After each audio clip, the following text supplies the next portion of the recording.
ये आज तक वालों ने बहुत से चलाया है, मैं उनका धन्यवाद देता हूँ। Full volume.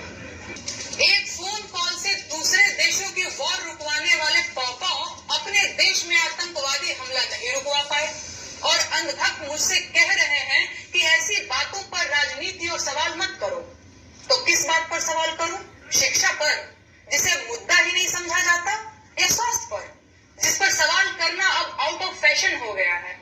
बोलो किस पर सवाल करूं? बेरोजगारी पर, जिसके जवाब में तुम्हारे अब्बा हुजूर पकौड़ा तलने की सलाह देते हैं? अरे जब देश की राजनीति ही राष्ट्रवाद और हिंदू मुसलमान के मुद्दे पर चल रही है, उसके बाद भी आतंकी हमलों में देशवासी मारे जा रहे हैं, तो सवाल किस मुद्दे पर करूं?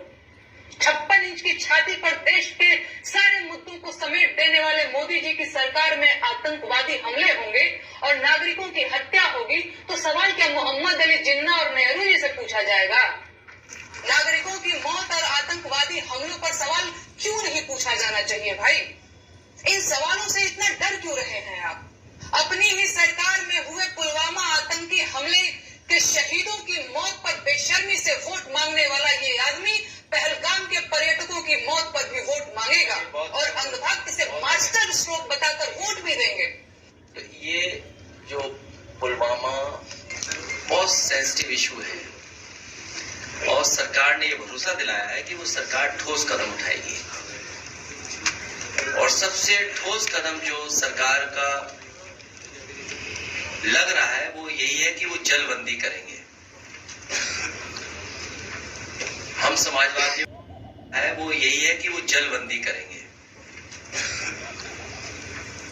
हम समाजवादियों का पूरा समर्थन है उनके जलबंदी के लिए। उसी के साथ साथ हमारी मांग है कि शहीद परिवारों के सदस्यों को, उनके परिवार को 10-10 करोड़ से सरकार मदद करे। साथ ही में सरकार उनके परिवार के एक सदस्य को सरकारी नौकरी दे। सच्चाई तो ये है कि ऐसे लोग सरकार को ठेंगा दिखा रहे हैं उनकी कानून व्यवस्था को। क्या है कानून व्यवस्था की? इसका मतलब जो व्यक्ति ये बोल रहा है, चुनौती दे रहा है, वो हमें चुनौती नहीं दे रहा है, वो मुख्यमंत्री जी को चुनौती दे रहा है, डीजीपी साहब को चुनौती दे रहा है, वो हमें चुनौती नहीं दे रहा है। हमारे लाल शर्ट पहने वाले लोगों को हमने शांत किया हुआ है।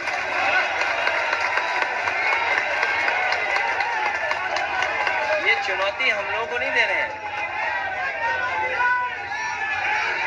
और सच्चाई तो ये है कि जितने भी एक मिनट ये जो चुनौती दी जा रही है, वो जो वर्दी पहने लोग हैं, ट्रेनिंग पाए लोग हैं, हम तो पॉलिटिकल लोग हैं। ये चुनौती हमें नहीं मिल रही है, ये चुनौती मिल रही है वर्दी पहने हुए ट्रेन लोगों को। ये चुनौती उन्हीं लोगों को मिल रही है। ये चुनौती मिल रही डीजीपी साहब को, चुनौती मिल रही मुख्यमंत्री जी को।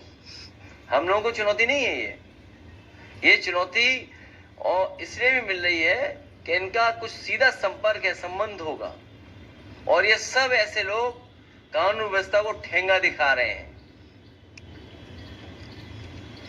ऐसी कार्रवाइयों पर बहुत सारे मंत्री नेता समर्थन कर रहे हैं। आपके पुराने सहयोगी राजा भैया,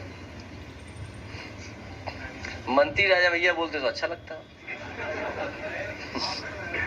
यही सम्मान है उनका, मंत्री नहीं रहे हैं।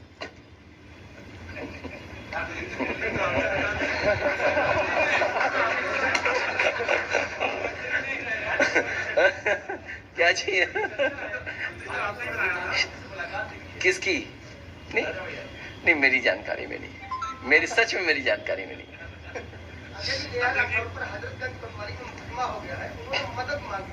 किससे?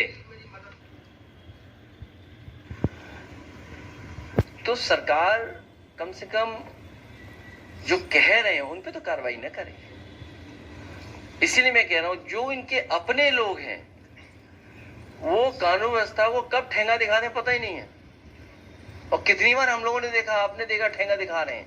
हमारी बहन बोल रही थी कि वो हमें भी हमला कर रहे हैं। हमने तो देखा ही नहीं, ऐसा पढ़ते ही नहीं हम ऐसे लोगों के बारे में। और फिर चुनौती, अगर राजनीति कर रहे हैं जैसे हम लोग, अरे इन चुनौतियों का सामना नहीं करेंगे तो राजनीति करना ही भूल जाए हम लोग, बंद कर रहे हैं राजनीति।